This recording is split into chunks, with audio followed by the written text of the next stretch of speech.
Dirty ice balls कहलाती हैं। Dirty ice balls माने वही मैला कुचैला गदला मलबा जिससे वो विशाल पहाड़ों के बराबर के गोले बने हुए हैं, और उन्होंने सारे हमारे सौरमंडल को घेरा हुआ है। और अचानक अरे ये क्या हुआ, ये पहाड़ खिसक गया है, कहीं लगता है कोई तारों में विचलन हुआ, कहीं कोई स्पर्श हुआ, फटा पता नहीं क्या हुआ, और एक गोला तो आ गया। वो देखो सामने दिखाई दे रहा है तुम लोगों को, अपने मन की आंखों से देखो, मुझे तो साफ दिख रहा है। और ये जा कहां रहा है, ये तो हमारे सौरमंडल की तरफ जा रहा है, ये तो हमारे सूरज की ओर को भीतर को आ रहा है, इसके माने हमारे सौरमंडल। अरे ये आगे जाकर के क्या होगा इससे, इतना बड़ा विशाल जो है ये डर्टी आइस बॉल हमारे सौरमंडल में घुस रही है। चलो दोस्तों लौटते हैं अपने अंतरिक्ष यात्रा से, अपने सौरमंडल से, लेकिन हमारे सामने दूर अंतरिक्ष में वो गोला चला जा रहा है पहाड़ की तरफ का डर्टी आइस बॉल, वो विशाल जो पहाड़ की तरह का जो गोला था वो लगातार आगे बढ़ रहा है। और अब सूरज की जो है उससे जो ऊर्जा आ रही है, जो ताप आ रहा है, उस सब से जो है धीरे धीरे उसमें से कुछ छूटना शुरू हुआ। और देखो आगे चल करके देखो उसकी हरी और नीली पूंछ बन गई, लाखों किलोमीटर लंबी पूंछ बन गई है, लगातार पूंछ आगे बढ़ गई है। धूम केतु जो धुएं की तरह की ध्वजा है, केतु माने ध्वजा, धूमकेतु बन गया है वो उच्छल तारा जिसकी पूंछ में जो है, ऐसा तारा जिसकी पूंछ जो है वो जिसकी पूंछ है। तो ये जो धूमकेतु है, हम उसको देखते हुए दोस्तों अपनी धरती को वापस लौटेंगे। देखो जरा सा किस तरह से उसमें सिर, ये हमारे जोशी जी और जूनियर जोशी जी, 3 हिस्से होते हैं, ये भी आज और वो सौरमंडल के अंतरिक्ष सौरमंडल की फॉर्मेशन को जानने आए हैं। सौरमंडल में चला जा रहा है, हमें लगा है दूर अंतरिक्ष में हमें वो बहुत खूबसूरत उसकी पूंछ नीली हरी दिखाई दे रही है।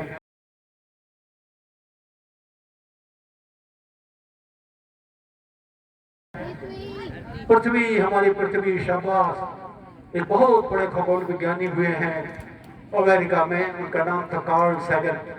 कार्ल सैगन ने द ब्लू डॉट करके एक पूरी परिकल्पना ही सारी किताब लिखी और उसमें फिल्म और प्रोग्राम बनाए। वो ब्लू डॉट अब हमें दिखाई दे रहा है, देखो जरा गौर से देखो।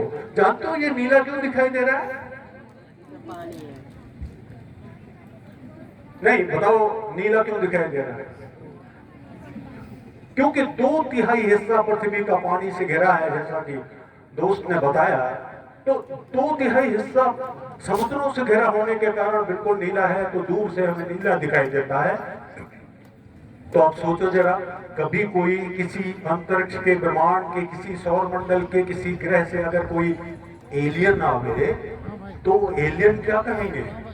हमें तो एक बड़ा नीला ग्रह दिखाई दिया, हमने वहां एक नीला ग्रह देखा, लेकिन हम तो उसी ग्रह से आए हैं। हम लगातार आगे बढ़ रहे हैं, आगे बढ़ रहे हैं, और आगे बढ़ते बढ़ते अब हमें नीचे, थोड़ा सा नीचे देखो, कल्पना अंतरिक्षयान से नीचे झांको, और ये नीचे तो हमारा महान भारत दिखाई दे रहा है। देखो देखो जरा नीचे, कितना विशाल हिमालय दिखाई दे रहा है, सर पे मुकुट पहना हुआ है हमारे देश में।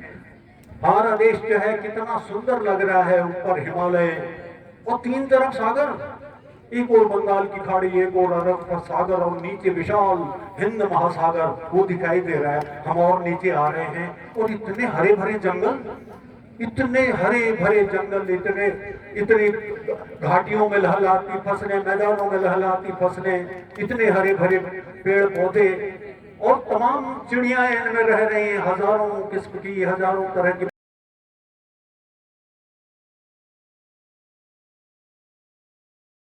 छाया हो या धूप, कहीं ऊंची पर्वतमाला,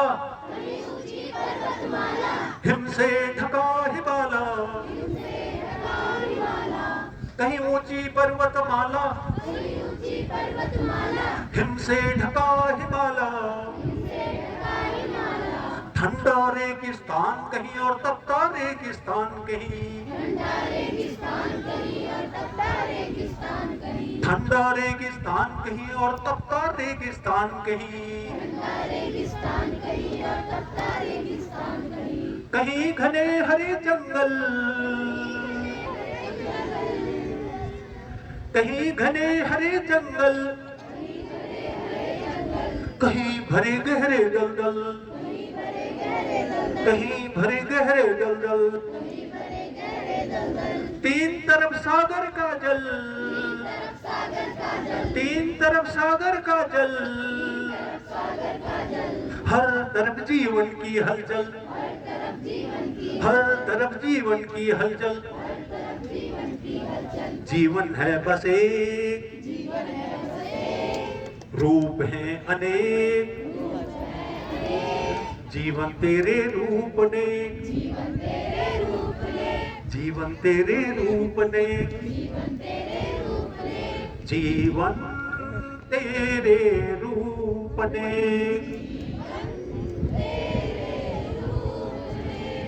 कहीं पंछी कलरव करते, कहीं पंछी कलरव करते, कहीं गुनगुन भौरों का गुंजन, कहीं गुंजन, कहीं गुनगुन भौरों का गुंजन, कहीं हिरन कुलाचे भरते, कहीं हिरन कुलाचे भरते, हर तरफ जीवन की धड़कन, जीवन है बस एक, रूप है अनेक, जीवन तेरे रूप ने, जीवन तेरे रूप ने, जीवन तेरे रूप ने, जीवन तेरे रूप ने।